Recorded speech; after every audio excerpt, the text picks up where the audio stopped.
आज की वीडियो में हम लोग डिस्कस करने वाले हैं सीटेट जनवरी 2024 जिसका पेपर जो है वो आप लोगों की जस्ट 3 से 4 दिन के बाद है, यानी कि 21 जनवरी को आप लोगों का पेपर जो है वो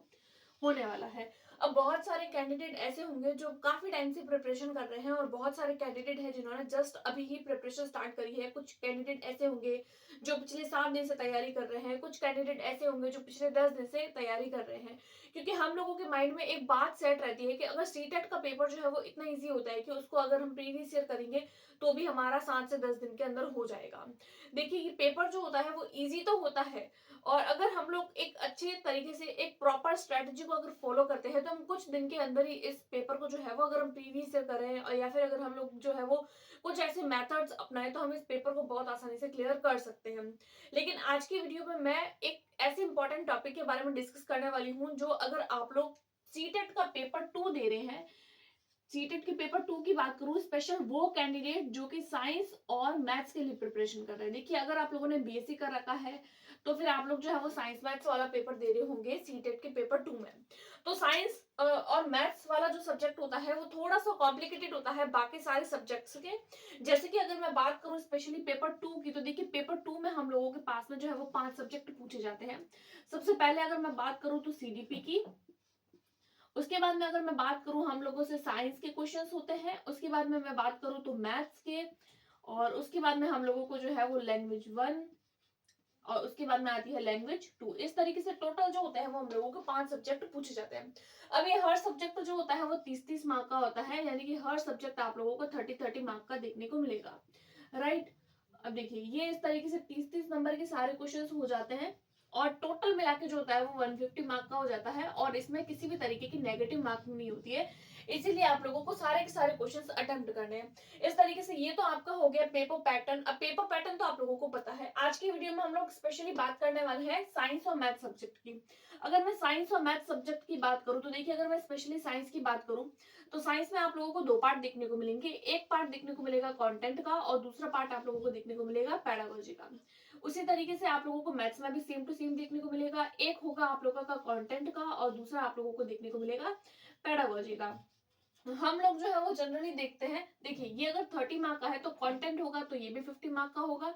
ये भी 50 मार्क का होगा। कंटेंट इसमें भी 50 मार्क का और इसमें भी 15। इस तरीके से 15-15 मिलाकर टोटल जो होता है वो आप लोगों का 16 मार्क का जो है वो साइंस और मैथ्स हो जाता है, जो एक बहुत बड़ा नंबर होता है, बहुत बड़ा अमाउंट होता है। अगर मैं बात करूं साइंस मैथ्स में स्पेशली साइंस की, तो देखिए साइंस का जो सिलेबस होता है किसी भी कॉम्पिटेटिव एग्जाम के लिए, स्पेशली अगर मैं सीटेट की बात करूं तो बहुत ज्यादा वास्ट है, बहुत ज्यादा बड़ा है। अब मैं आप लोगों से ये तो नहीं बोल सकती कि आप जो है वो 4-5 दिन पढ़ लीजिए, साइंस की एनसीईआरटी की बुक्स पढ़ लीजिए तो आप लोग जो है वो टोटल मिला के 150 में से जो है वो 140 मार्क ले आएंगे, क्योंकि ये बात तो आप लोगों को भी गलत लगेगी कि इतने कम दिन में जो है वो कोई भी इंसान 140 प्लस मार्क कैसे ला सकता है। लेकिन आज की वीडियो में मैं कुछ कुछ ऐसी बातें बताने वाली हूँ कि अगर आप लोग उन बातों को फॉलो करते हैं तो आप लोग जो है वो शायद जो है वो 90 नंबर तक तो मार्क ला ही सकते हैं। 90 से 100 मार्क के बीच में अगर आप लोग मार्क लाना चाहते हैं तो ये आप बात जो है वो उसको सुन सकते हैं।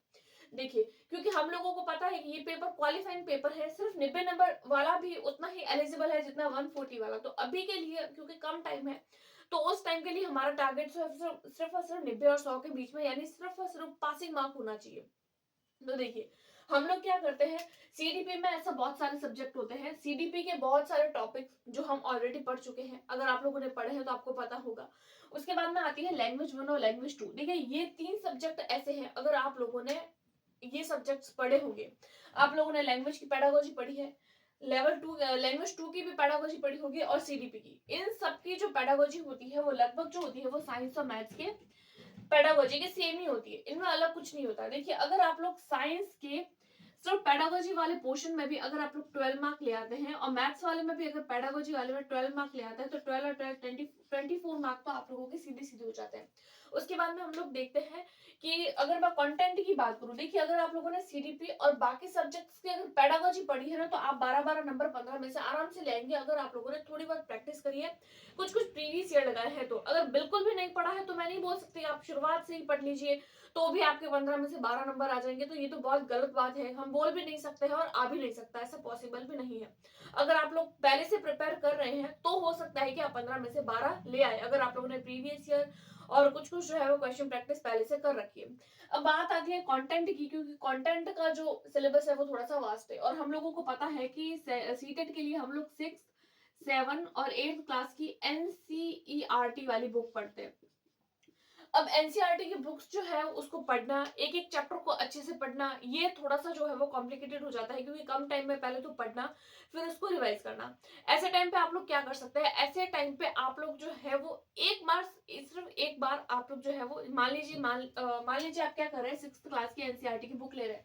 तो एनसीईआरटी की बुक उठा लीजिए। अब एनसीईआरटी की बुक में जो क्रियाकलाप होते हैं, देखिए एनसीईआरटी की बुक जो होती है ना, वो बच्चे को लेकर होती है, कि बच्चा जो है वो, बच्चे को कौन सी वो चीज जो है वो अच्छे से समझ आए, बच्चा किसी भी चीज को, किसी भी कंसेप्ट को किस तरीके से अच्छे से समझ सके। तो इसके लिए क्या होता है कि एनसीईआरटी की बुक में हम लोगों को बहुत सारे जो है वो क्रियाकलाप दे रखे होते हैं। अब कई बार कैंडिडेट क्या करते हैं, जब डेप्थ में पढ़ाई करते हैं ना, तो हम उन क्रियाकलाप को भी पढ़ते हैं। अब इतने कम टाइम में आप लोगों को सबसे पहले तो उन सारे क्रियाकलाप को, जो भी एक्टिविटीज दी हुई है, उनको अवॉइड करना है। आप लोगों को जो मेन पॉइंट्स दिख रहे हैं, यानी कि ऐसी चीजें, क्योंकि हम जब एनसीईआरटी की बुक पढ़ेंगे ना, तो आप लोगों को दिखेगी बहुत सारी चीजें ऐसी होगी जो आप लोगों को हाईलाइटेड दिखेगी अपने आप ही। जैसे कि आप लोगों ने 6th क्लास का चैप्टर 1 पढ़ा, तो आप लोगों को उसमें बहुत सारी चीजें ऐसी दिखेगी जो हाईलाइटेड होगी ऑलरेडी। उन हाईलाइट पॉइंट्स को आप लोगों को देख के ही पता चल जाएगा कि ये इंपॉर्टेंट है। अब इसी तरीके से फर्स्ट चैप्टर आप लोग जब उसके नोट्स बनाएंगे ना, तो आप लोगों के सिर्फ और सिर्फ एक या आधे पेज का ही बनेगा, एक पेज का ही बनेगा। तो उस टाइम पे आप लोग सिर्फ और सिर्फ इंपॉर्टेंट पॉइंट्स जो है वो सिर्फ शॉर्ट में लिख लीजिए।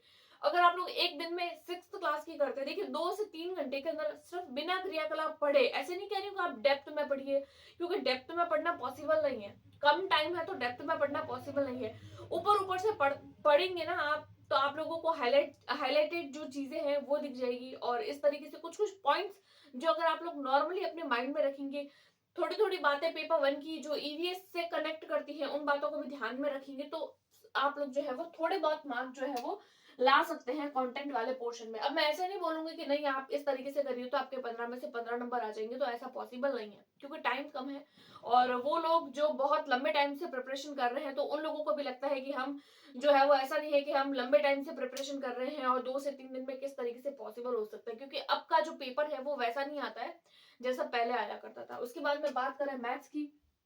तो मैथ्स में तो आप, मैथ्स की बात करें तो मैथ्स में पेडागोजी तो आप लोगों की जो है वो बाकी सारे सब्जेक्ट्स की पेडागोजी की तरह हो जाएगी। बात करें कंटेंट की, तो कुछ कुछ ऐसे प्रीवियस ईयर लगाइए आप लोग सिर्फ मैथ्स के लिए, और कॉमन सेंस वाली जो चीजें होती है मैथ्स में वो आप लोग करने की कोशिश करिए, क्योंकि इस तरीके से जो कंसेप्चुअल क्वेश्चंस होते हैं, जो आप लोगों को सिर्फ और सिर्फ जो है वो अपने सिर्फ दिमाग से, यानी कि अगर आप लोग ना भी पढ़े तो भी आप अपना कॉमन सेंस लगा के, अपना दिमाग लगा के जो है वो सॉल्व कर सकते हैं, क्योंकि आप लोगों ने जो है वो, अगर पेपर 2 दे रहे हैं तो आप लोगों ने बीएससी किया होगा, बीएड किया होगा, तो इतना तो नॉलेज हमारे पास में होता ही है कि हम नॉर्मल मैथ्स के क्वेश्चन जो है वो सॉल्व कर पाए।